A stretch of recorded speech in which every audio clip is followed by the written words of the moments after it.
The cowboy was accused, but he was innocent. In the small frontier town of Red Hollow, life was usually quiet and simple. The streets were made of dust and dirt, and the wind often carried the sound of horses and wooden wheels. People knew each other well, and news traveled fast from one corner of the town to another. Everyone believed they understood who was honest and who was not. In this town lived a cowboy named Jesse Callahan. Jesse was a calm and hard-working man. He worked on a nearby ranch, taking care of horses and fixing fences. He was not rich, and he was not famous, but people respected him. He spoke little, helped when needed, and never created trouble. Most people in Red Hollow believed Jesse was the kind of man who could be trusted without question. But everything in his life changed on a stormy night. That night, dark clouds covered the sky, and strong winds moved through the town. Rain fell heavily, making the streets empty and slippery. Most people stayed inside their homes, keeping warm and safe. The only sounds outside were thunder and the rain hitting wooden roofs. At the center of town stood the Red Hollow Bank. It was not very large, but it was important.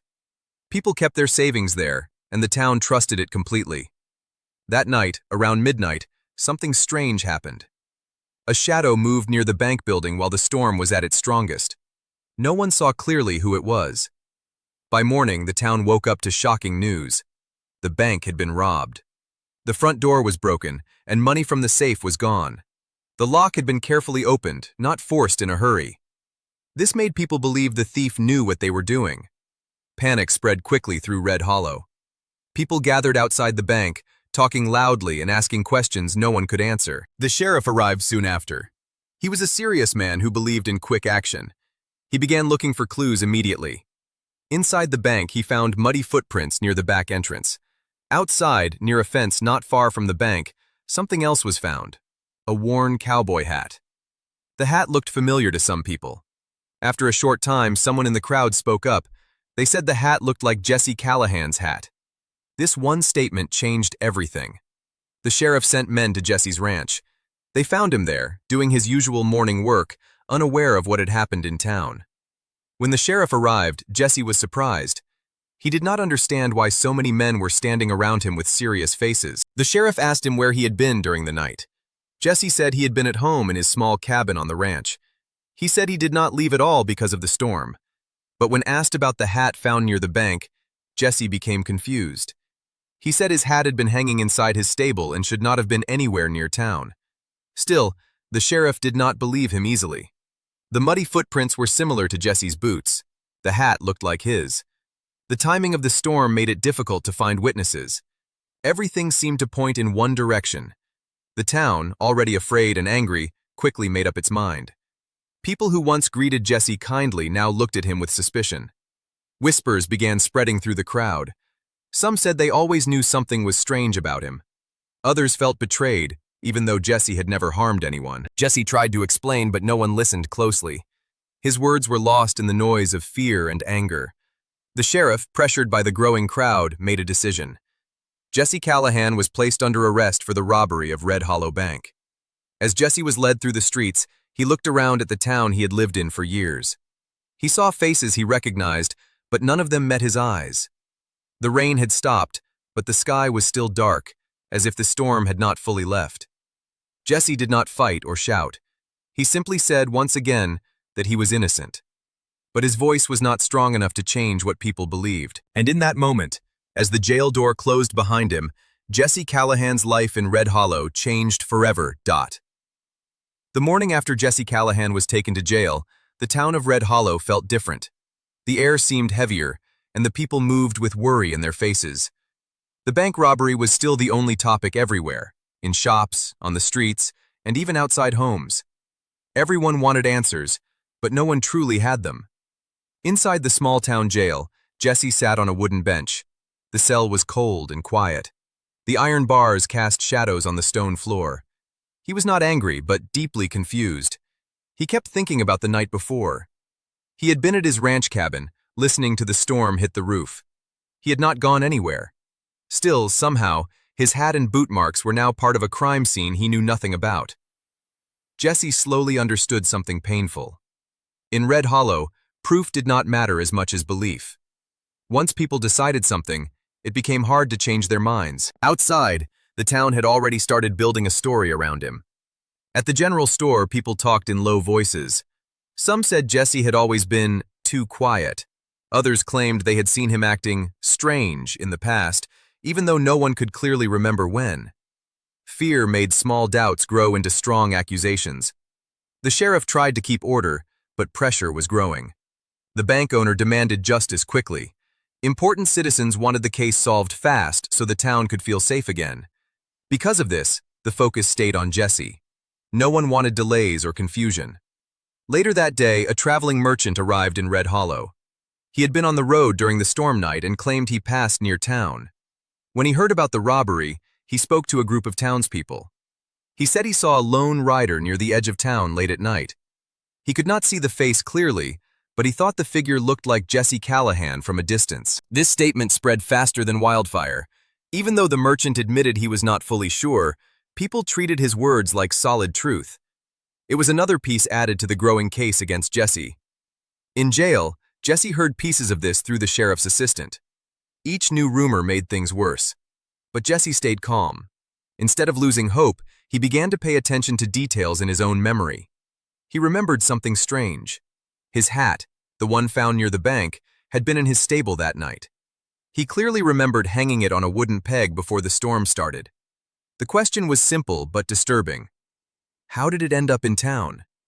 Then another thought came. His stable had been locked, but not carefully. Someone with access or knowledge could have entered without breaking anything.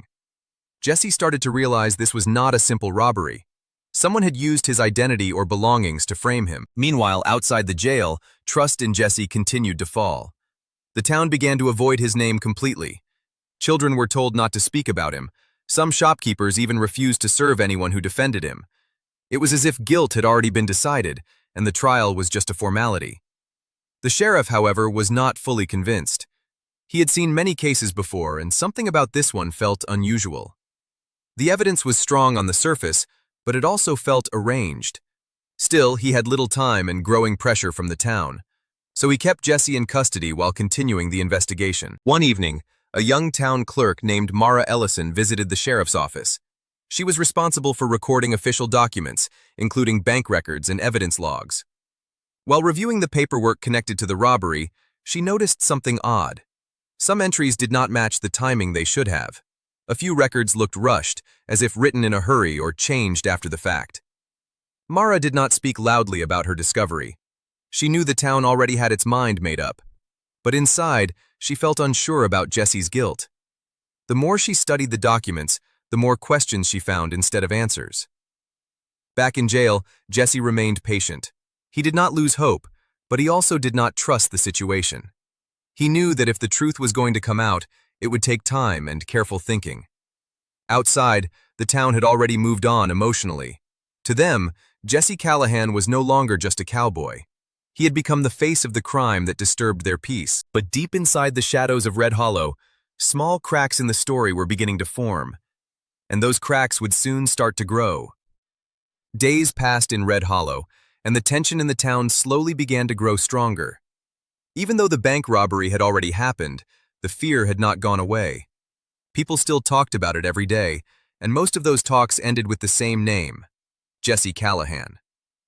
Inside the jail, Jesse stayed quiet and patient. The cold iron cell had become his world for now. He did not complain about food or sleep.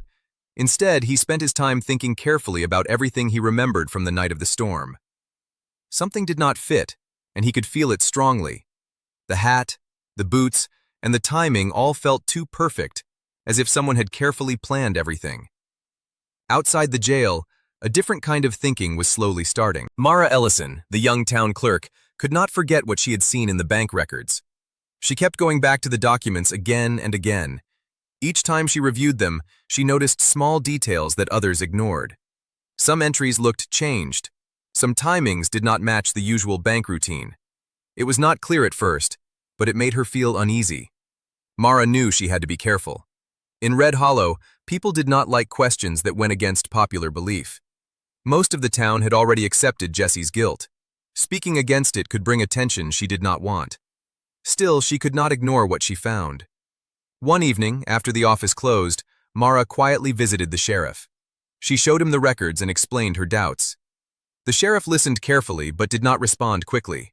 He was a practical man, and he trusted evidence, but he also knew how fast a town could turn against someone. He told Mara he would look into it, but he did not make any promises. That same night, Jesse was allowed a short meeting with the sheriff. Jesse did not ask for freedom. Instead, he asked for something simple. He wanted the sheriff to check his stable again. He said someone might have entered without force and taken his belongings. The sheriff agreed to send a deputy just to be sure. The next day, the deputy returned with a small report. Jesse's stable showed no signs of forced entry, but the lock had been old and weak. It could be opened by someone with basic tools or knowledge. This detail made the case more complicated. It meant someone could have taken Jesse's hat without breaking anything. At the same time, Mara continued her own search. She began speaking quietly to people who worked near the bank. Most were afraid to talk, but a few small details came out slowly. One worker mentioned seeing the assistant bank manager acting nervous the day before the robbery. Another said the same man had been working late hours recently, even when it was not required. These small pieces of information started forming a pattern. Mara also checked financial records again. She found something important: recent, unusual transactions linked to the assistant bank manager. Large amounts of money had been moved quietly. It did not look normal for someone in his position. The more Mara discovered, the clearer it became that the robbery may not have been random. It looked planned, and it looked like someone inside the bank could be involved. Meanwhile, Jesse remained in jail, unaware of the growing investigation outside. He only knew that something was changing slowly. The guards treated him slightly differently, as if even they were unsure now. Rumors in town were also starting to shift. A few people began to question the evidence, but most still believed the original story. One afternoon, Mara visited the sheriff again, this time with more confidence. She explained everything she had found: the records, the timing issues, and the suspicious activity of the assistant bank manager. This time, the sheriff listened more seriously. He did not interrupt her. He simply studied the papers in silence. After a long pause, the sheriff finally spoke. He said the case might not be as simple as it first appeared. He agreed that more investigation was needed, especially into the bank staff. For the first time since the robbery, the focus was slowly shifting away from Jesse. But even then, nothing was certain. There was still no direct proof of who stole the money. There was only suspicion growing in a new direction. That evening, Mara felt a mix of hope and worry. She was closer to the truth than before, but she also understood something important. If she was wrong, the town would never forgive her. And if she was right, it would mean someone powerful had been hiding behind lies. In his cell, Jesse looked at the small window above him. The sky outside was turning orange as the sun set. He did not know what was happening beyond those walls, but for the first time in days, he felt something different. It was not freedom yet, but it was the beginning of change. The final days of the investigation in Red Hollow were filled with silence, tension, and uncertainty. The town that once quickly blamed Jesse Callahan was now divided. Some people still believed he was guilty, but others were beginning to question everything they thought they knew. Inside the jail, Jesse sat quietly as usual. He no longer tried to convince anyone with words. Instead, he waited. His hope was not loud, but it was still alive. He believed that truth could not stay hidden forever. Even if it came late, it would come. Outside, Mara Ellison worked faster than before. She knew she was close to something important. The bank records, witness statements, and financial movements all pointed in one direction now. Everything was slowly leading toward the assistant bank manager, a man who had always appeared honest and trusted in the town. Mara carefully gathered every piece of evidence she could find. She did not want mistakes. She checked every number, every date, and every signature. Slowly, a full picture started forming. It showed that large amounts of money had been secretly moved before the robbery. It also showed that the bank's security schedule had been known in advance. This information was enough to make the sheriff take the case seriously again. The sheriff called a private meeting with Mara and a few trusted deputies. He reviewed all the findings in detail. At first, he remained silent, carefully thinking. Then, slowly, he realized something important. The robbery had likely been planned from inside the bank. The assistant bank manager, who had once been seen as a responsible man, was now the main suspect. The sheriff ordered a quiet watch on him. No one wanted panic in the town again until everything was confirmed. For 2 days, deputies followed him without being noticed. During that time, they observed strange behavior. He visited places outside his usual routine and met with unknown individuals outside town limits. Finally, the sheriff decided it was time to act. One early morning, as the sun was just rising over Red Hollow, the sheriff and his deputies arrested the assistant bank manager. The man was shocked and tried to deny everything at first. But when the evidence was shown to him, the financial records, the witness statements, and the timing of his actions, his confidence slowly broke. After hours of questioning, the truth finally came out. He admitted that he had planned the robbery alone.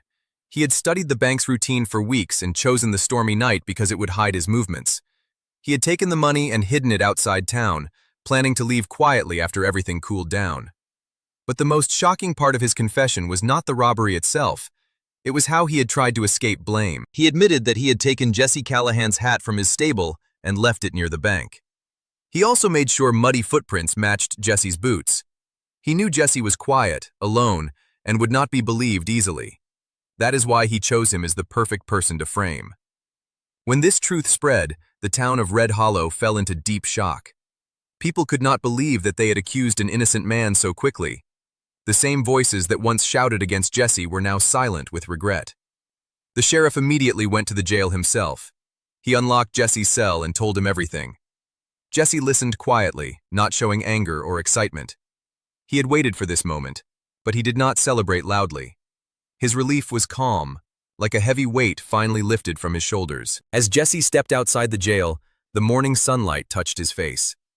It had been days since he had felt open air like this. The town was quiet as people watched him walk out. Some looked ashamed, others relieved, and some simply unsure of what to say. Mara stood nearby, holding the final report. She looked at Jesse and gave a small nod.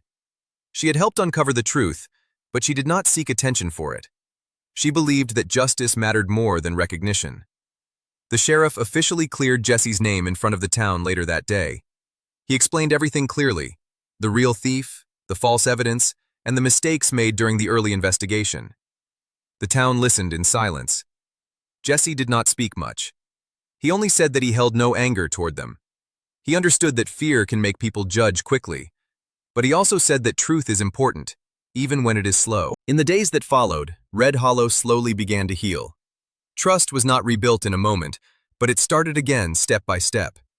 People looked at Jesse differently now, not as a criminal, but as a man who had been wrongly accused and still stood with dignity. Jesse chose not to leave town. Instead, he returned to his ranch work. Life did not become perfect, but it became honest again. And this time, when people saw him riding through the town, they did not whisper in fear. They simply nodded with respect. And in that quiet respect, Jesse Callahan's story finally found its true ending.